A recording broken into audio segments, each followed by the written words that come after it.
Richard Morecroft, and this is Letters and Numbers, a warming burst of synaptic sunshine, here to illuminate your grey matter.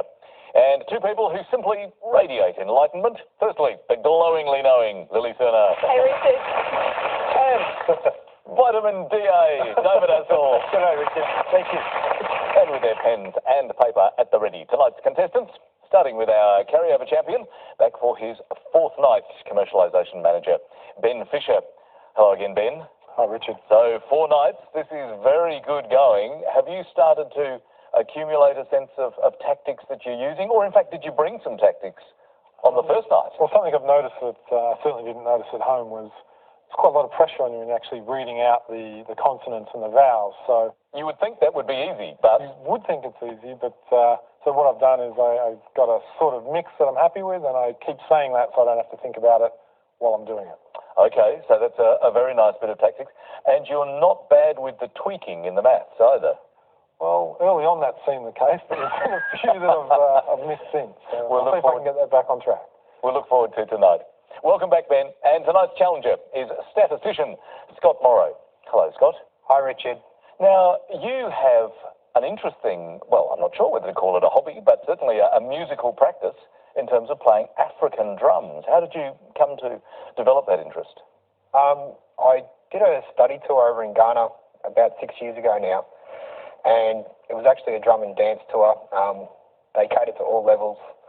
It was fantastic in terms of both from a musical standpoint, but also from getting to interact with a different culture and understanding them as well. And you're still playing drums now? I certainly am. Excellent. Well, we'd love to hear them, but probably not tonight. But welcome to the show. Please welcome both our contestants, Ben Fisher and Scott Morrow. Time to worship at the Shrine of Nine. First of all, with our letters game. Ben, your selection, please. Please start with a consonant. Sure. Let's start with S. And another consonant. D. And another consonant, please.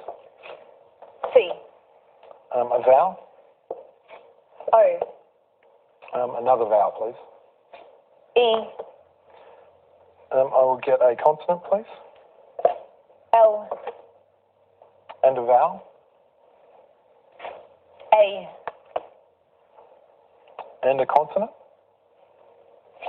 S. And finally, a vowel, please. And to finish, E. Thanks, Lily. First 30 seconds.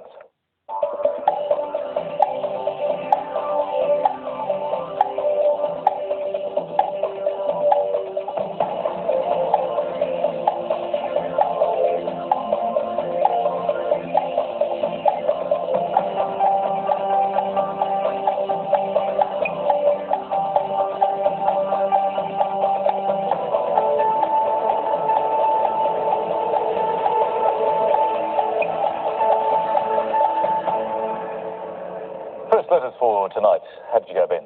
I had a 6, which is 6. Scott? I have a 6 as well. Let's have yours first. scalds. And yours, Ben? Ceases.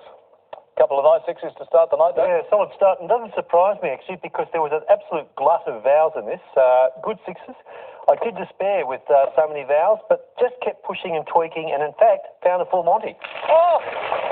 When you said there was a glut of vowels, I thought this was a disaster, but you have harvested well. What was it? Well, to become a teenager, to enter puberty, is to adolesce, and therefore adolescence is there for 9.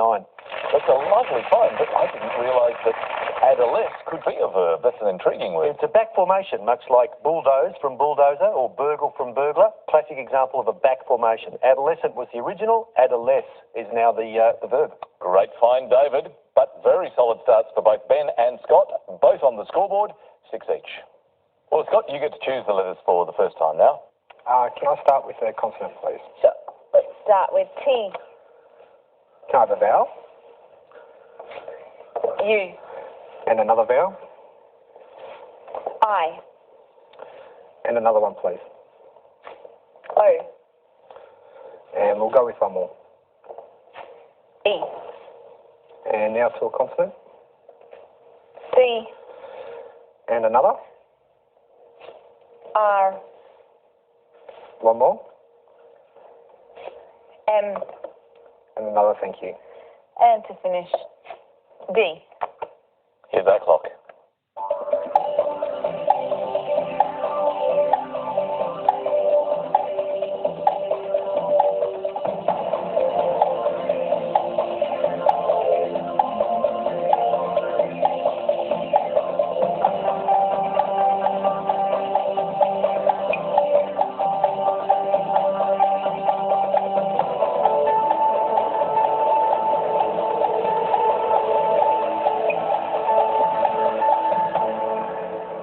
How did that go for you, Scott? I had a 6. 6 is good. Ben, I had a 7, Richard. hang on to it. Let's go with the 6 first. Credit. And your 7, Ben? Decorum. Very well behaved, David. And credit where it's due. It's a lovely 7, Ben. Well played. I looked at out here, Richard, and thought, well, out, and then the ED. So there's a classic prefix and there's a classic suffix. I couldn't make a full Monty, but I did make out cried for 8. That is a nice find as well. Good work, David. 7 points for Ben. Numbers are next. There are points available depending on just how close our contestants get to that target number. And Ben, are you going to stick with your usual combination? Certainly am, Richard. Can I please have the family mix, Lily? Thanks, Ben. That's 2 large and 4 small. And our numbers: 9, 6, 5, 5, and 2 large, 50, and 25. The target to reach is 804. Let's head there.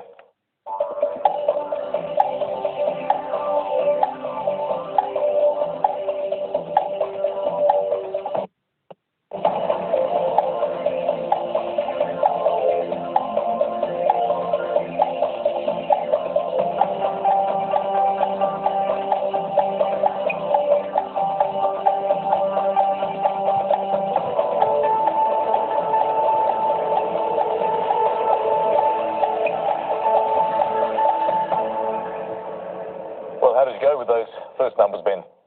I think I've made a mistake. Oh, okay. Sorry. Bad luck. No way. Scott? I'm out of the scoring range. Out of the scoring range. So, a difficult start for the numbers tonight, Lily. Yeah, a little bit tricky. Now, 25 minus 9 is 16, and 16 by 50 is 800. And then 6 minus 5 is 1, and 5 minus 1 is 4. Add that on is 804. A little bit tricky, but nicely solved. Good work, Lily. But unfortunately, no extra score for Ben or Scott. So Scott is on 6, Ben is on 13. As we head for our first break for tonight, and your first word mix, among hay. And the clue, a wooden pig. See you after the break.